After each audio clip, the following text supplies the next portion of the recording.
Oke,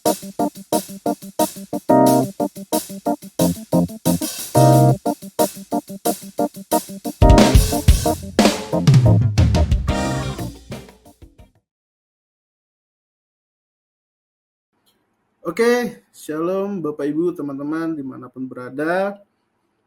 Terima kasih kepada tim memberikan kesempatan kepada saya untuk membawakan Street Justice pada hari ini. Bapak Ibu, teman-teman, karena ini temanya adalah kesaksian, jadi ada banyak mungkin saya tidak bilang bahwa saya udah lulus ataupun saya bilang bahwa saya sudah finish, atau mungkin saya tidak bilang bahwa saya sudah jago lah di beberapa hal yang udah lalu gitu. Cuma saya pengen flashback kepada apa yang sudah pernah terjadi ketika memasuki tahun 2025, Bapak Ibu teman-teman.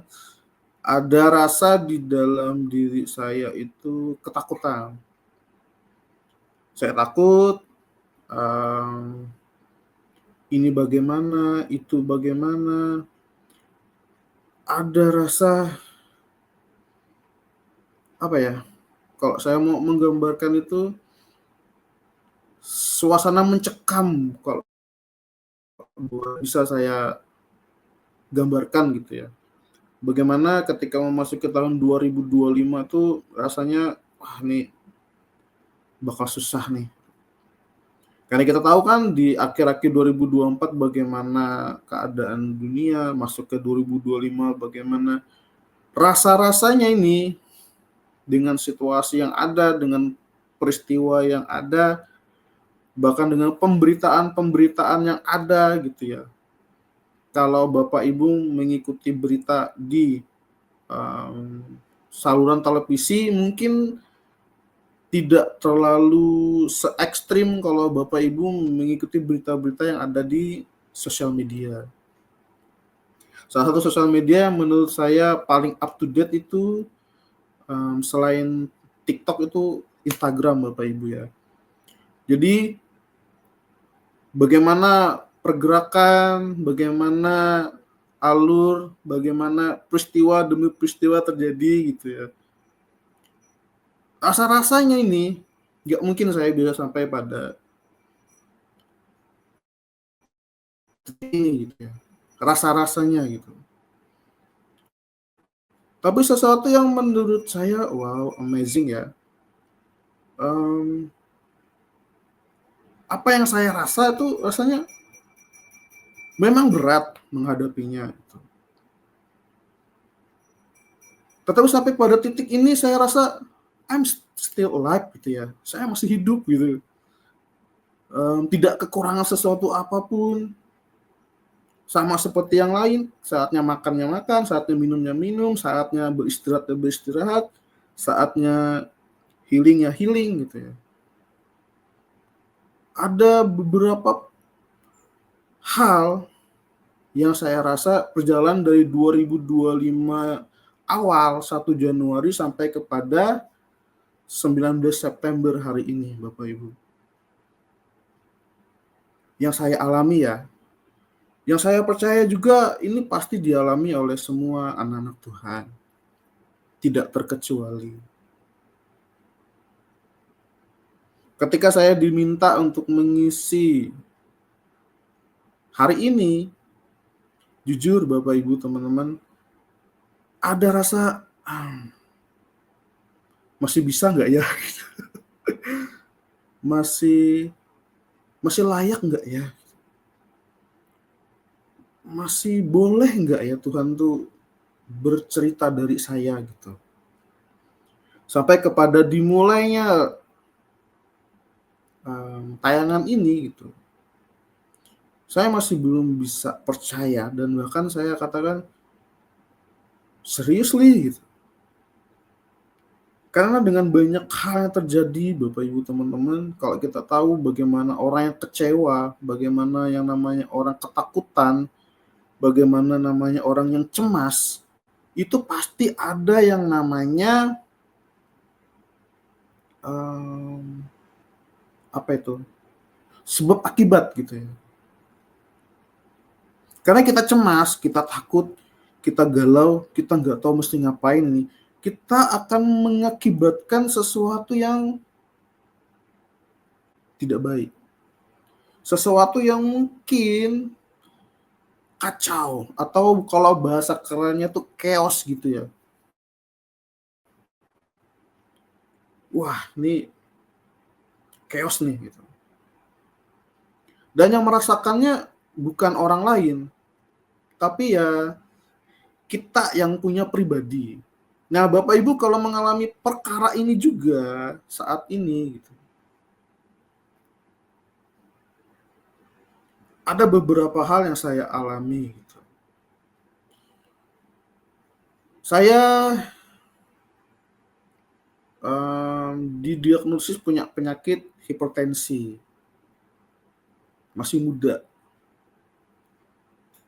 Yang kalau diminta sama dokter yang khusus merawat saya pada waktu itu cuma bilang seperti ini, "Bapak, hidup itu cuma satu kali, jangan terlalu banyak pikiran." Dia bilang seperti itu. Ya karena itu tadi Bapak Ibu teman-teman, bagaimana keadaan ekonomi ini tidak menentu, bagaimana situasi tidak baik, tidak asik rasanya untuk kita bisa menikmati apa yang kita punya karena belum cukup. Akhirnya dari situ saya merenung, lantas kalau tidak boleh banyak pikiran, lantas mesti ngapain ya Tuhan ya? Tuhan tidak jawab, tetapi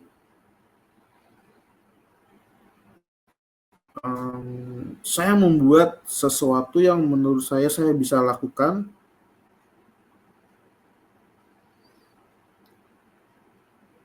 berdiam diri.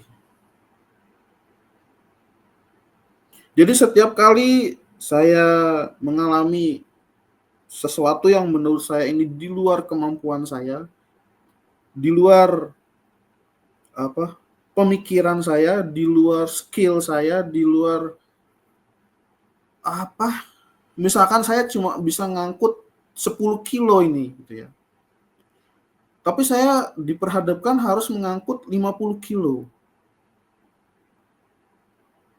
Saya hanya ngangkut yang 10 kilo dulu yang pertama kali. Terus angkut lagi yang 10 kilo berikutnya, angkut lagi 10 kilo yang berikutnya sampai 5 kali. Akhirnya terangkutlah 50 kilo itu. Terkadang yang membuat kita atau saya pribadi ngalami itu ketika wow, ini nggak bisa nih, ini nggak bakal lolos nih. Gitu. Kalau orang ngelihat saya gitu ya, kalau ketemu ngobrol gitu, mereka cuma ngelihat oh Riyadi ini seperti ini ya. Gitu. Walaupun orang tidak tahu apa yang ada di isi kepala saya gitu. Dengan semua hal yang menurut saya mampu gak ya aku laluin gitu. Ya, saya sama seperti Bapak Ibu teman-teman semua, saya manusia, tidak pernah lepas dari yang namanya kekurangan, tidak pernah lepas dari yang namanya kesalahan, tidak pernah lepas dari yang namanya kegagalan, kekalahan. Walaupun saya ingin selalu menang gitu, tetapi tidak semua gitu. Saya kok di bidang ini saya pasti kalah. Tapi kalau Bapak Ibu nanya di bidang yang saya kuasai, yang saya memang tahu gitu ya, saya tidak kalah dengan teman-teman yang lain. Contoh, satu yang saya sampai sekarang masih bingung dan nggak tahu kok bisa ya. Gitu. Background pekerjaan saya, profesi saya ada seorang guru. Setiap hari yang saya ketemui adalah anak-anak murid, gitu ya, peserta didik. yang mana saya hari ini dipercayakan untuk menjadi wali kelas 5. Jadi anak-anak kelas 5 yang usia mungkin sudah beranjak remaja gitu. Bagaimana saya dipercayakan untuk menjadi guru wali mereka, mengajarkan berbagai mata pelajaran yang ada untuk kelas 5 sekolah dasar.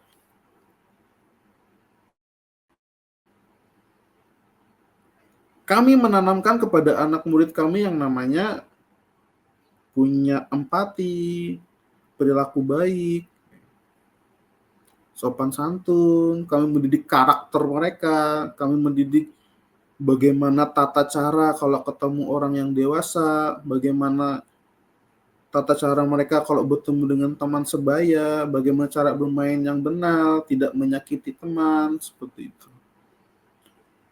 Dan ketika saya masuk ke background saya yang satunya sebagai seorang sales gitu ya. Ketika diperhadapkan untuk menjual suatu produk yang dalam tanda kutip kalau orang make ini produk, orang ini nggak jadi berkat buat orang ini. Karena produknya kita tahu mungkin ada kerusakan di sini, ada minusnya di sini. Gitu. Ya sampai sekarang aku bingung, kok aku nggak bisa ya kayak gitu. Nggak bisa bener-bener belas, nggak bisa saya. Walaupun mengatakan, oh nggak apa-apa Pak, ini pasti bagus kalau Bapak pakai ini gitu ya. Bapak untung nih, nggak rugi gitu.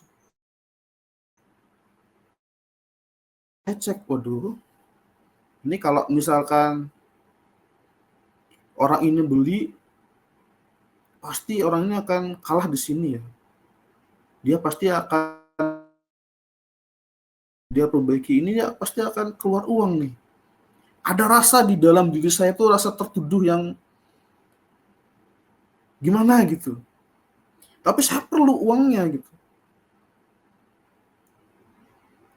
Nah, Bapak Ibu teman-teman, sesuatu yang saya mau sampaikan bahwa ya tidak semua yang kita lihat, tidak semua yang kita temui teman-teman yang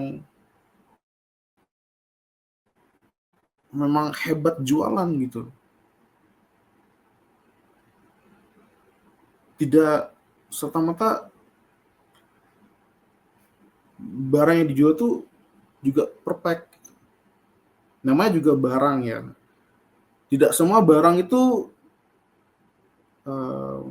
plus terus, pasti ada minusnya. Nah, kebanyakan saya bisa menjual itu ketika saya tahu ini produk bagus sekali gitu. Dan di situ saya berani jor-joran dan benar laku.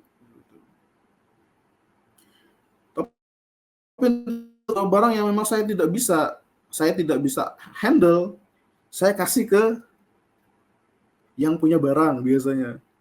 Jadi tugas saya cuma mencari customer saya kasih ke yang punya barang, yuk ini, langsung kontak ini. Kalau laku, dapat seperti itu. Tapi ya itu lambat sekali. Dan sampai sekarang saya bingung, aduh, amit-amit dah susah sekali rasanya gitu ya. Tapi saya menyadari bahwa itu bukan menjadi sesuatu yang apa ya,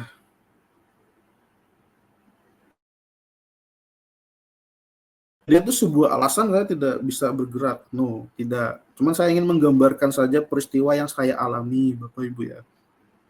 Saya mengalami hal tersebut, siapa tahu Bapak Ibu juga mengalami hal yang sama, di bidang yang sama, di pekerjaan yang berbeda mungkin.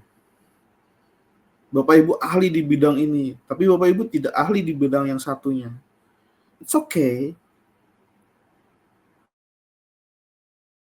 Itu yang saya alami, yang saya oke. Saya mempelajari dan banyak juga orang-orang bercerita ya kita untuk sesuatu yang tidak bisa kita kendalikan ya kita lepaskan aja. Tapi untuk sesuatu yang bisa kita kendalikan ya udah kita habis-habisan di situ. Pelajari, jadi yang terbaik dan benar-benar total gitu. Nah itu yang saya alami Bapak Ibu ya beberapa hari ini sampai kepada tahap ini saya masih ya puji Tuhan gitu ya masih bisa uh, bertahan sampai kepada hari ini. Saya yakin dan saya juga percaya banyak Bapak Ibu teman-teman yang menyaksikan tayangan ini juga mungkin juga mengalami hal yang sama, cemas, takut, gitu. Atau mungkin saat ini sedang mengalami suatu peristiwa yang wah ini chaos nih gitu. Saran saya cuma satu Bapak Ibu, jangan mengandalkan kekuatan kita ketika udah dalam peristiwa itu. Berdiam diri saja. Berdiam diri artinya Bapak Ibu bawa dalam doa. Semua hal yang membuat Bapak Ibu cemas, membuat Bapak Ibu takut, bawa habis-habisan di hadapan Tuhan pada saat berdiam diri itu. Bukan serta-merta hal itu akan membuat kita lolos dari masalah yang ada. Kita akan tetap menghadapi masalah itu. Tapi, jika Bapak Ibu melakukannya, ada sesuatu kekuatan di dalam diri Bapak Ibu, di dalam diri teman-teman, yang pasti di perasaan, dirasa di sini. Itu suatu kekuatan yang Bapak Ibu tidak akan pernah tahu dari mana itu. Bapak Ibu akan berani menghadapinya. Bapak Ibu tidak akan merasa ketakutan. Dan ketika hal itu terjadi, kalau bahasanya dunia bilang bagaimana alam semesta, gitu ya. Atau kalau yang Alkitab bilang bagaimana mata Tuhan menjelajah seluruh isi bumi. Kalau orang dunia bilang itu alam semesta, Bapak Ibu teman-temannya. Bagaimana ketika kita punya hati, niat yang kuat gitu ya. Maka alam semesta bahasa mereka akan merestui. Tapi kalau di dalam kekristenan, bagaimana kita Tuhan, tolong, please. Dan Bapak Ibu bergumul kuat di situ. Seperti yang Alkitab bilang, mata Tuhan isi bumi. Untuk apa? Melihat orang yang bersungguh hati. Untuk melepaskan kekuatannya, menyertai, memberkati anak-anaknya. Dari situ saya paham, oh, ketika dunia berkata seperti itu, sebenarnya Alkitab sudah punya versinya sendiri seperti itu. Dan itu yang saya alami. Kalau Bapak Ibu mengalami seperti yang saya katakan di awal-awal, ngerasa cemas, takut, ngerasa minder, ngerasa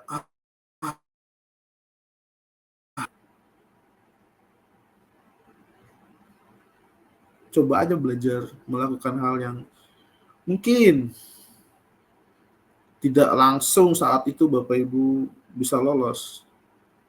Atau mungkin ada efek gitu.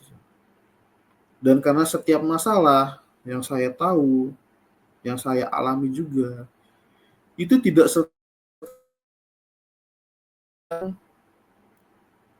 yang banyak orang ngeroh-ngeroh gitu ya. Itu perbuatan roh jahat itu.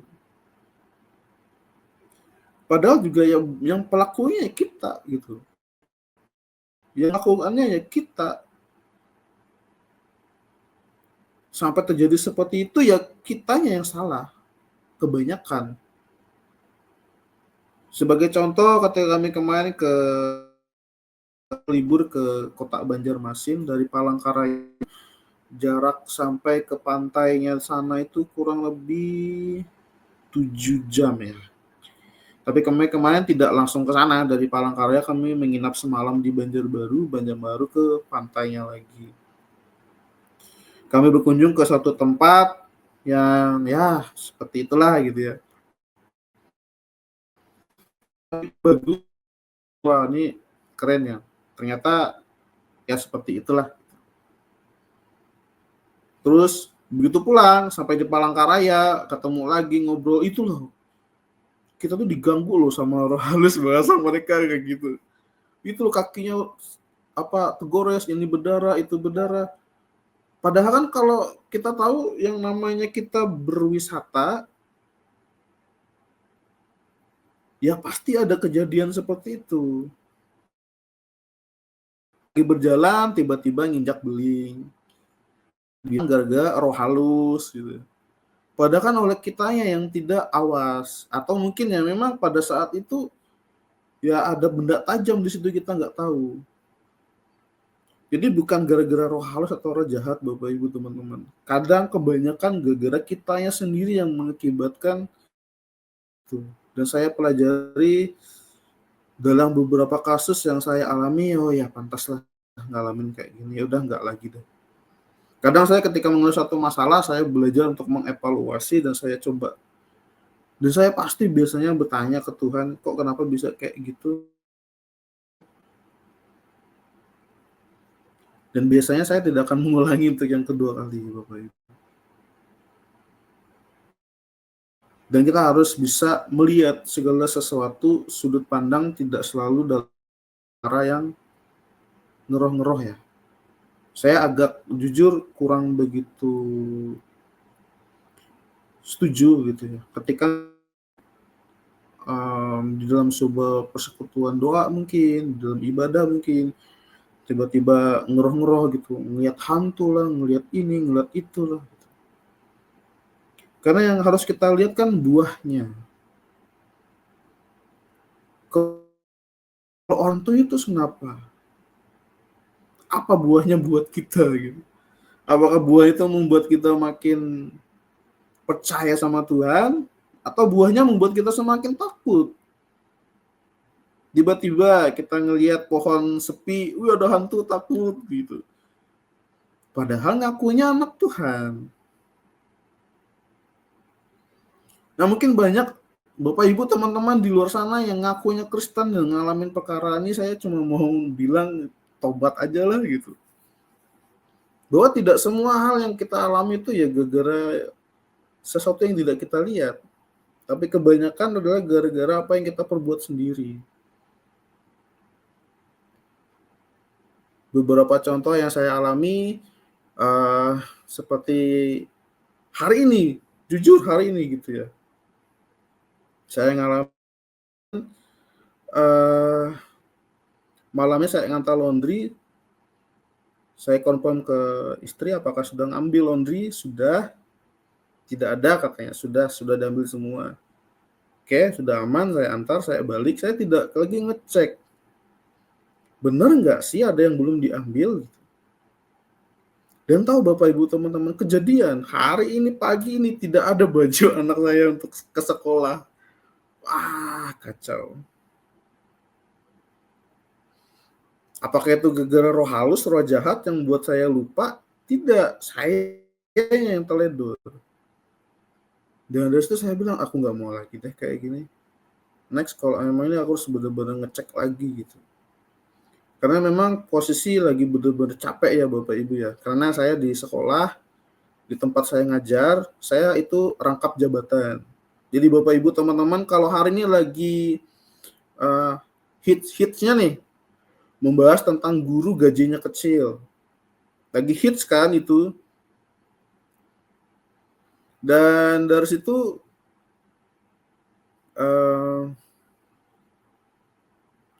bagaimana guru-guru muda kayak saya itu hampir kebanyakan itu rangkap jabatan Bapak Ibu teman-teman. Sudah ngajar, juga ngurusin dapodik, juga ngurusin bos, juga ngurusin administrasi Bapak Ibu guru yang lain. Karena tidak semua Bapak Ibu guru yang di atas kami yang bukan gaptek sih, tapi tidak mahir atau kurang mahir menggunakannya gitu ya. Sehingga mau tidak mau kami yang muda-muda ini dipekerjakan untuk menyelesaikan itu. Ya kadang tanpa reward ya. Cuma ucapan terima kasih gitu. Ada rasa kok gitu ya gitu. Tapi ya kejadian Bapak Ibu memang seperti itu yang terjadi. Makanya tadi malam tuh benar-benar capek badan saya karena beberapa hal mengerjakan, ada pelatihan membuat website sekolah dan juga melakukan OTP, bagaimana data-data semua guru harus menggunakan autentikator sekarang diminta oleh Kementerian Pendidikan, Kemdikbudrismen yang terbaru harus seperti ini, harus seperti itu. Akhirnya semua perubahan yang terjadi dikerjakan oleh saya.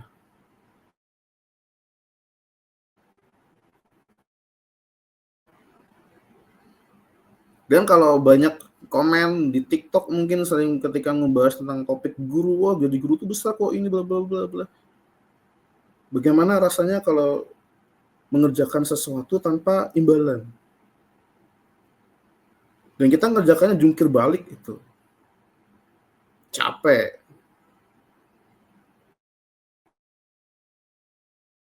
Dan tanpa imbalan. Itu yang terjadi Bapak Ibu teman-teman di negara kita. Apa yang terjadi dengan di belakang layarnya guru gitu. Oke, topik itu sudah lewat Bapak Ibu ya. Tapi hari ini saya ingin melihat tentang bagaimana peristiwa yang terjadi, masalah yang timbul itu bukan dari sesuatu yang bahasa banyak orang ngeroh gitu ya, roh jahat, pengul-pengul udara gitu. Kadang gara-gara kitanya sendiri yang teledor, kitanya sendiri yang tidak cerdas untuk mengelola apa yang kita punya, apa yang diharapkan kayak gitu. Bagaimana sebenarnya kita itu bisa menang, tidak akan pernah kalah ketika kita sudah prepare jauh-jauh hari. Nah itu oke lah, saya belajar ya, saya salah di situ, saya belajar. Setiap kita harus mengambil evaluasi setiap hari ya, supaya yang namanya menjadi lebih bagus, lebih baik itu adalah ketika kita mau untuk mengakui kesalahan, mengakui kekalahan, dan mau untuk yes, aku ya udah nggak mau lagi dah, ih bodoh banget saya ini gitu, kok bisa ngalamin hal itu. Ya cukup sekali lah. Makanya Bapak Ibu teman-teman kalau menghadapi masalah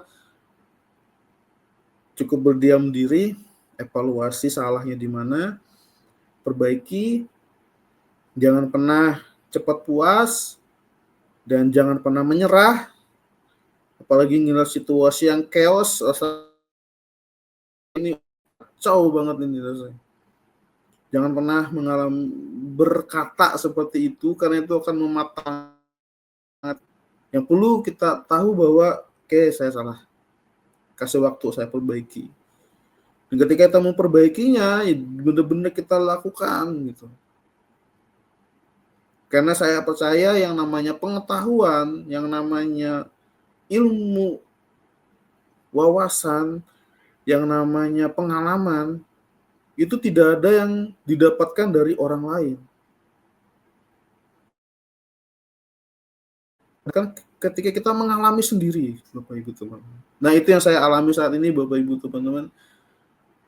Betapa luar biasanya gitu ya, kayak sebuah perahu sedang di dalam diombang-ambing oleh ombak. Kadang ombaknya besar, kadang ombaknya kecil, tapi kita posisinya bertahan. Karena kita sedang menuju arah yang di depan. Sehingga diharapkan menjadi buah yang baik di dalam hidup kita dan banyak orang boleh menikmati buah itu dan diberkati dalam melihat kehidupan kita, melihat progres yang kita alami. So Bapak Ibu jangan pernah melihat kemenangan orang lain, terus Bapak Ibu juga berminat ingin seperti itu dan melakukan segala cara, menghabiskan semua energi yang Bapak Ibu punya yang ternyata sampai ke tahap itu juga. Tapi yang pasti serahkan sama Tuhan, yang kerjakan apa yang bisa kita lakukan, yang bisa kita kendalikan. Kalau yang di luar itu ya serahkan sama Tuhan. Itu yang namanya Alkitab bilang Untuklah orang yang mengandalkan kekuatannya sendiri. Bagaimana orang yang mengandalkan kekuatannya sendiri itu? Ya dia melakukan segala cara untuk menggapai, untuk bisa sama seperti orang itu, sesukses orang itu. Tapi yang menciderai diri sendiri, capek. Gitu. Tapi Tuhan bilang, diberkatilah orang yang mengandalkan Tuhan. Yang artinya, dia melakukan apa yang dia bisa lakukan, yang bisa dia kerjakan saat ini, dan dia bisa atur, sehingga hari demi hari dia boleh step by step langkahnya lebih bagus. Gitu. Tapi untuk sesuatu yang tidak bisa dia kontrol, tidak bisa dia kendalikan, serahkan sama Tuhan. Yang tidak bisa kita kontrol itu Tuhan yang jadiin. Karena Tuhan lihat, baik sekali apa yang kamu perbuat, anakku. Bahasanya seperti itu. Sehingga segala sesuatu mungkin jadi lebih baik. Bapak Ibu teman-teman, itu saja mungkin kesaksian yang bisa saya sampaikan. Kurang lebihnya saya mohon maaf. Kalau masih banyak salah juga dalam perkataan mungkin tidak baik, atau mungkin ada yang ngerasa tidak suka, saya mohon maaf. Karena lagi musimnya ini kan orang berucap, tahu-tahu demo aja gitu. Makanya Bapak Ibu, teman-teman, tidak juga saya mengatakan bahwa saya yang terbaik, tidak. Pun bilang saya sudah lolos juga tidak. No, saya masih sangat jauh perjalanan hidup saya. Yuk kita sama-sama semangat. Jangan pernah putus asa. Masih ada masa depan di dalam Tuhan. Amin. Tuhan Yesus memberkati.